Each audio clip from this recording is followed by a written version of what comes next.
You must be surprised to look at the thumbnail. Your brain works faster than you, and your money earns more than you. So let us concentrate on the first part. I believe it that our brain works faster than us, or your brain works faster than you.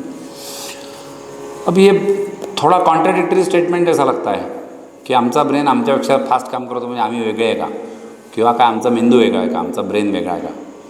So I do agree anatomically your brain is part and parcel of your body, मगर मैं जो कहना चाहता हूँ समझने की कोशिश करेंगे तो शायद आपको भी लगेगा कि what I am talking is somewhere the sense.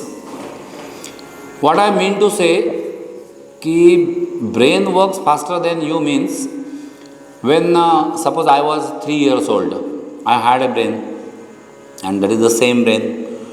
अब ये तो बायोमेडिकली प्रूव हो चुका है कि 5 साल के बाद ब्रेन का कोई डेवलपमेंट नहीं होता. Maximum of the growth of the brain is achieve till the age of 5 and all. 5 साल के एज में हमारा ब्रेन जो है वो तो होता है, उसका कंप्यूटर के लैंग्वेज में बात करने का तो CPU होता है, सेंट्रल प्रोसेसिंग यूनिट, है ना. और मेमोरी यूनिट में बहुत कम बातें होती हैं, because till then our education is formal education is not yet started. यानी क्या बोलेंगे KG1 KG2 या ऐसे क्या नर्सरी, यही हुआ है ना 5 साल तक. तो मेरा कहने का मतलब ये है कि कोई कंप्यूटर लाएंगे तो उसमें मशीन लैंग्वेज जो होगा, इनबिल्ट उसका जो भी है वो बात अलग है. Central processing unit made be including arithmetic end logical unit. Memory unit में जो एडिशंस होती वो नेचुरली एक्सटर्नली होती है, यानी हम जो उसमें फीड करेंगे वो उसमें बढ़ता चला जाएगा. End same thing might be happening about the brain. तुम्ही असं वाक्य कधी म्हटलं आहे का, किंवा कोणाला म्हणताना ऐकलं आहे का, किंवा काहीतरी राडा झाला इन शॉर्ट, काय एक्झामचं काहीतरी असेल, कोणाची काय ट्रेन चुकली किंवा काय मिस झाली, whatever. So anybody, almost all every one of us कभी ना कभी वो ज़िंदगी में यह स्टेटमेंट पास करते, तरी मला वाटलं होतं बरं पहिले की असं करू नाही, किंवा काय असं करावं. मग तरी मला वाटलं होतं पहिले किंवा असं करावं, तर केलं का नाही. झालं ना तुमच्या बाबतीत हे कधीतरी. आणि हे सगळं नंतर सुचतं आपल्याला की तरी मला वाटलं होतं बरं सकाळी की जाऊ नये आज, किंवा या ट्रेनला काय कॅच नाही करू, किंवा या ट्रेनमधून जाऊ नये, किंवा याच्याशी मैत्री करू नये, किंवा काय जे हा जॉब जॉईन करू नये, किंवा या कॉलेजला येऊ नये, जो भी लगा. मग आता हे जे वाटतं आपल्याला पहिले आहे ना, की बा हे असं असं करावं किंवा असं असं करू नये. समजा असं वाटलं की असं करावं, मग आपण ते करत का नाही.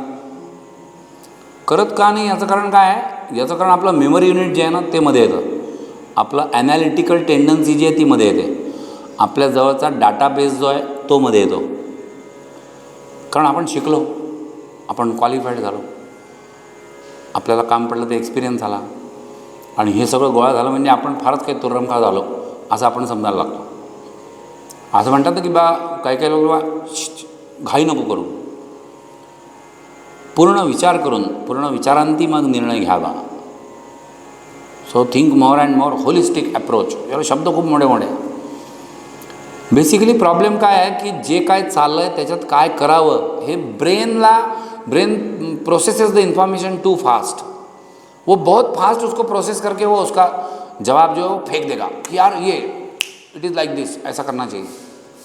मग आपलं मेमरी युनिटमध्ये येतं, मग आपले सल्लागारमध्ये येतात, मग आपलं क्वालिफिकेशन त्याच्याबरोबर येणार आपला इगो जो आहे तो मध्ये येतो.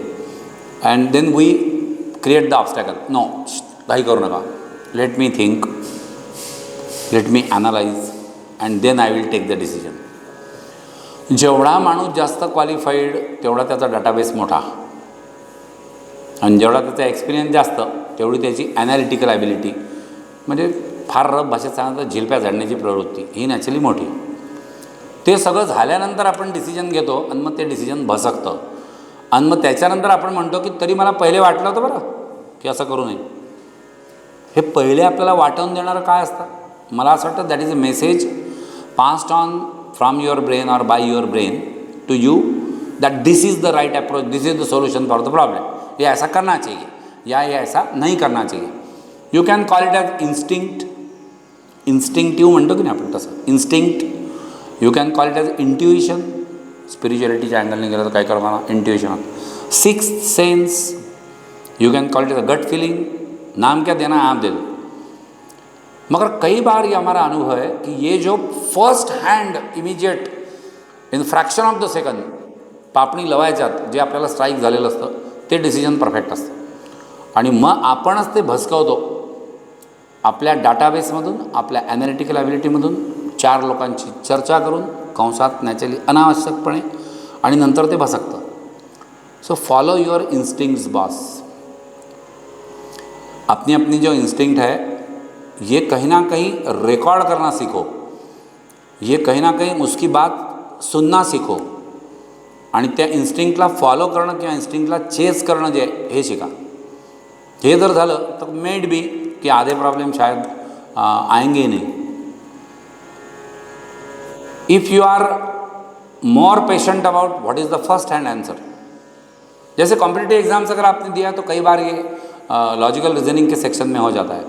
दैट प्रॉब्लम रीड करने के बाद instantaneously you get the answer, this is the answer. कैसे, वो मत पूछ, that is instinctive answer you get.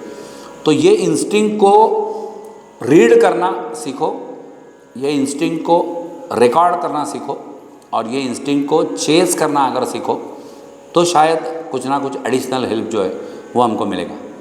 ये मेरे कहने का तात्पर्य था that our brain works faster than us. Maybe if आपको ये अच्छा लगा होगा तो you must be waiting for the second half part. और मैं सेकंड पार्ट बोल रहा हूँ इसके मतलब ये है कि वो कहानी अभी नहीं सुनाने वाला. फ़िलहाल ये आधे सेंटेंस पे रुकता हूँ. दूसरे पार्ट में आऊँगा विद the second half part end that part is your money earns more than you. फिर वही बात, कॉन्ट्रडिक्टरी स्टेटमेंट लगता है वैसे नहीं है, कैसे, that will be looking in the next episode.